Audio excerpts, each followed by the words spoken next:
Olha, se você trabalha com transporte de carga no Brasil, não importa se está na estrada todo dia ou gerenciando uma cooperativa, existem algumas regras que simplesmente não dá para ignorar. E o custo de um erro, nossa, pode ser bem alto. Então, vamos direto ao ponto e entender de uma vez o que é esse tal de frete mínimo e o CIOT, para todo mundo poder rodar tranquilo e 100% dentro da lei. Beleza, o nosso papo hoje vai seguir uma linha bem lógica, tá? A gente começa entendendo quem é quem nesse jogo. Depois, a gente entra de cabeça nas duas regras que são o coração de tudo, o frete e o tal do CIOT. Daí a gente fala um pouco de riscos, de responsabilidades e, para fechar, a parte que ninguém quer viver na pele, o que acontece quando a regra não é cumprida. Ok, então, para começar, vamos colocar todo mundo na mesma página, né? Afinal, quem são as peças-chave no grande tabuleiro do transporte de cargas aqui no Brasil? Primeiro, a gente tem o TAC. O que é o TAC? É o Transportador Autônomo de Cargas. Sabe, é a pessoa física, o caminhoneiro que é dono do seu próprio caminhão ou de até 3 veículos e que faz do frete a sua vida, a sua profissão. Depois vem a ETC, Empresa de Transporte de Cargas. Aqui o cenário já muda um pouco, a gente está falando de uma pessoa jurídica, uma empresa com CNPJ, tudo certinho, e cuja atividade principal é justamente essa, transportar cargas. E por último, mas super importante, a CTC, a Cooperativa de Transporte de Cargas. A estrutura aqui é bem particular.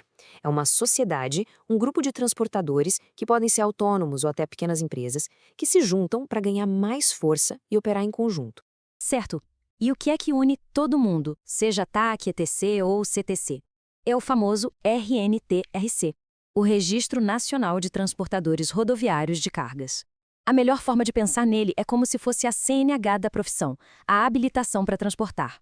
Sem esse registro ativo lá na ANT, a atividade é simplesmente ilegal. Ponto final.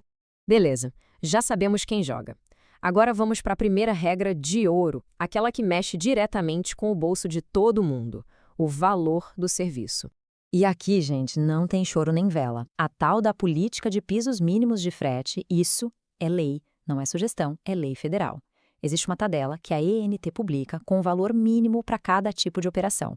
Contratar um frete por menos que isso é ilegal. Simples assim, tanto para quem paga quanto para quem recebe. Vamos imaginar uma situação bem clara para entender isso. Digamos que a tabela da NTT diz que o frete mínimo para uma certa viagem é de R$ 1.000. Aí o contratante vai lá e fecha o negócio por 800. Pronto, já cometeu uma infração direta. Não pode. E a consequência disso? É financeira e é imediata. A lei diz que o transportador que foi prejudicado tem direito a uma indenização. E o cálculo é bem direto. É o dobro da diferença do que foi pago para o piso. No nosso exemplo, a diferença foi de R$ 200, certo? Então, a indenização vai ser de R$ 400. Isso fora o que já faltava para completar o valor certo do frete, claro. Ok, a parte do preço está entendida. Agora vamos para outra regra que é fundamental, que é tipo a identidade, o passaporte de cada viagem. Estamos falando do CIOT, o Código Identificador da Operação de Transporte. Pensa nele como se fosse, sei lá, o CPF daquela viagem. Cada frete tem o seu. É um número único, digital, que oficializa tudo. E olha, preste atenção, ele é obrigatório para absolutamente toda operação de transporte remunerado de cargas no Brasil. E o mais interessante é que o próprio processo para gerar o CIOT já garante que a regra do piso seja cumprida. Funciona assim. Primeiro, quem contrata o frete cadastra os dados da viagem no sistema. Aí vem o pulo do gato. O sistema não deixa gerar o código se o valor informado for menor que o da tabela. Ele simplesmente trava. Com o valor certo, o CIOT é gerado de graça e, por último, esse número tem que ser amarrado, vinculado no manifesto eletrônico, o MDFE. Bom, além de ter o preço certo e a viagem bem identificada, a lei também se preocupa com a segurança. Afinal de contas, muita coisa pode acontecer na estrada e alguém precisa ser responsável por isso. A legislação define 3 seguros que são obrigatórios para o transportador. O primeiro é o RCTRC, que cobre danos à carga se acontecer um acidente, como uma batida ou um tombamento. Depois tem o RCDC, que protege contra o roubo ou o sumiço da carga. E por fim, o RCV, que é o Seguro de Responsabilidade Civil, para cobrir danos que o caminhão possa causar a outras pessoas ou a outros veículos. E tem um detalhe aqui que é importantíssimo. A lei é super clara. Quem escolhe a seguradora é o transportador. Exclusivamente ele. O contratante não pode chegar e falar, olha, você tem que fazer o seguro com essa empresa aqui. De jeito nenhum. É um direito do transportador pesquisar e escolher a melhor opção para si. Muito bem, agora a gente chega na parte que todo mundo tem que prestar muita, mas muita atenção. O que acontece quando essas regras, principalmente as do frete mínimo e do CIOT, são ignoradas? E olha, a coisa fica séria e vai piorando com o tempo.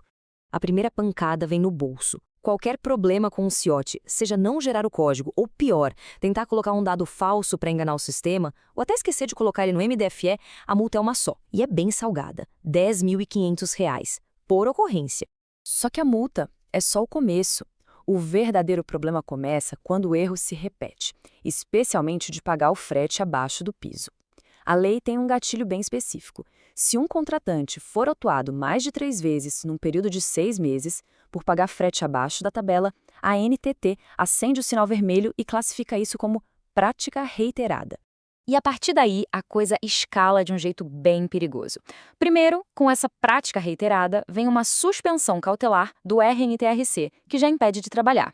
Se, mesmo depois disso, em até 1 ano, a pessoa cometer outra infração, a situação piora para uma suspensão punitiva, que dura mais tempo. E se o erro persistir, aí vem o golpe final, o cancelamento do registro por 2 anos. Isso significa ficar fora do mercado legal por um longo período. E agora um recado direto para as cooperativas. A atenção tem que ser máxima. Para a lei, a cooperativa é o transportador. O que isso quer dizer na prática? Se a cooperativa fecha um frete para um cooperado por um valor abaixo do piso, quem leva a multa e a autuação é a cooperativa, é o CNPJ dela, não o motorista. A mesma coisa para o CIOT. Se não for gerado, a multa de R$ 10.500 vai para a cooperativa. E é o RNTRC da cooperativa que pode ser suspenso e, no fim, cancelado. A gestão tem que ser impecável.